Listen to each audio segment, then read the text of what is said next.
Siya, public service morning show number 1. Good morning, Kuya. Kita ni Desma? Pati mo ipapakita pa na. Mamaya, meron akong tribute sa kanila. Kita ni Desma, yung sabi si Kador, welcome dito sa Showbiz Chica! At yes, hindi ko pleasant bro, kapag wala si Grandma. Angel of the Year, ang nobobol hindi pa na. Anyway, iinit ang show natin. Good morning po. Yes. And speaking of Lobo, Yes. maraming ay papa, dumaki papa.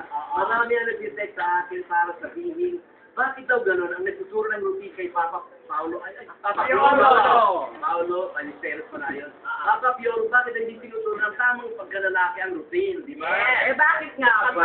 Ito yung mga pagtakot-takot niya para siya yung promotion pa ganyan. Yes. Para siya nagsasabi na, mabuti ko lang si Angel Locsin, pare, lalaki ang dating. Yes.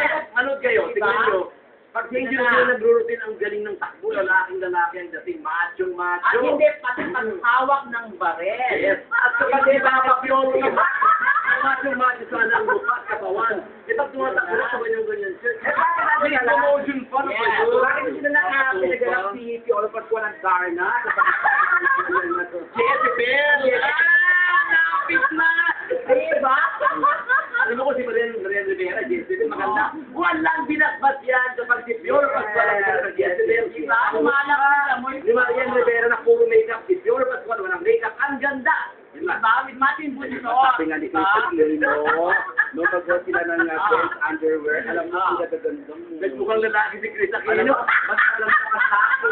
Ang ending, inedit ng ABS-CBN para panabansin nila. Hindi ko doon, pare. Ba't na ako? Wow, pare! Monitor na tayo. Ito na, review at kaya Panga. Si Panga, katapat namin siya. Si Panga. O, channel pa ang yes. Uy, may lalakad din sa mga guesting ang obasya na singer. Hindi na Kerry. Eh, kung nakili nga niya, hindi mo na get, ano? Nakakasada sa seri-seri, kung usapang itim ang ganap niya. Alam mo, mabuti nga, di ba, nandiyan si OMB chairman na Edo Manzano na siya nagpapataas ng rating ng kanang morning show dahil kung wala, naku Mr. Gabby Lopez, talaga namang walang It's about katalo-talo man, sa you mga get- na Kahit na nandiyan na si Papa Jude, talo pa rin ng Good Morning, Kuya! Pero siyempre, ay natin yung malaway dahil mahal na mahal naman ni Kuya Daniel, si OMB chairman. Hindi naman natin inaway si Papa Jude. Ano na lang, basta masasabi na lang natin na amiga cheat, ha? Dito sa Jos Garcia na ito lang sasabihin natin sa kanya na siyang umaaway sa atin sa kanila. Sabi, hindi ka magtatagumpay din.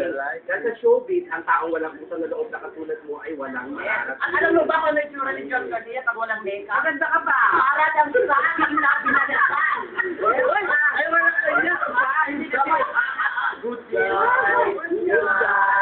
Hindi ako pwede nabubutan sa Siyempre, kay John. siyempre, ibibigay mo din Sabi mo kay Diyos, bigyan mo siya ng bagong pustiso, yun yun. Yes. Kaya lang tayo dito mga pare, pustiso, courtesy of Kuya Daniel. Diyos, punta ka dito mga parin.